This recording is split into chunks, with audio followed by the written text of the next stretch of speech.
Στον κόσμο γύρω μας κυριαρχεί το χρώμα. Όλα τα αντικείμενα φαίνονται να έχουν χρώματα. Όχι στο σκοτάδι, αλλά όταν φωτίζονται. Άρα λοιπόν, το χρώμα προϋποθέτει το φως. Για να δούμε τι συμβαίνει. Το φως που έρχεται από τον ήλιο, όπως και από άλλες πηγές, είναι ηλεκτρομαγνητική ακτινοβολία. Αυτή περιέχει διάφορα μήκη κύματος που το κάθε ένα μας δίνει την εντύπωση ενός χρώματος. Ας παγώσουμε για λίγο το φως και ας πάρουμε ένα παράδειγμα.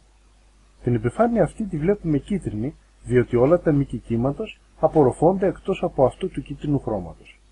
Το κύμα αυτής της συχνότητας ξαναεκπέμπεται από το αντικείμενο και φτάνει τελικά στο μάτι μας για να μας δώσει την εντύπωση του κίτρινου.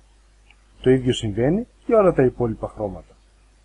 Έτσι βλέπουμε κόκκινη μία παπαρούνα, γιατί τα φύλλα της απορροφούν όλα τα χρώματα εκτός από το κόκκινο. Το φύλλο αυτό μας φαίνεται πράσινο, διότι μόνο η πράσινη ακτινοβολία δεν απορροφάται από το φύλλο. Τι γίνεται όμως με το λευκό? Λοιπόν, το λευκό είναι όλα τα χρώματα μαζί. Το χιόνι, για παράδειγμα, εκπέμπει πάλι πίσω όλα τα μήκη κύματος. Και όταν αυτά φτάσουν στο μάτι μας, τότε έχουμε την εντύπωση του λευκού.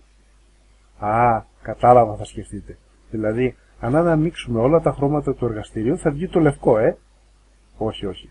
Αυτό δεν είναι σωστό, διότι αν αναμίξουμε όλα τα χρώματα μαζί θα προκύψει το μαύρο.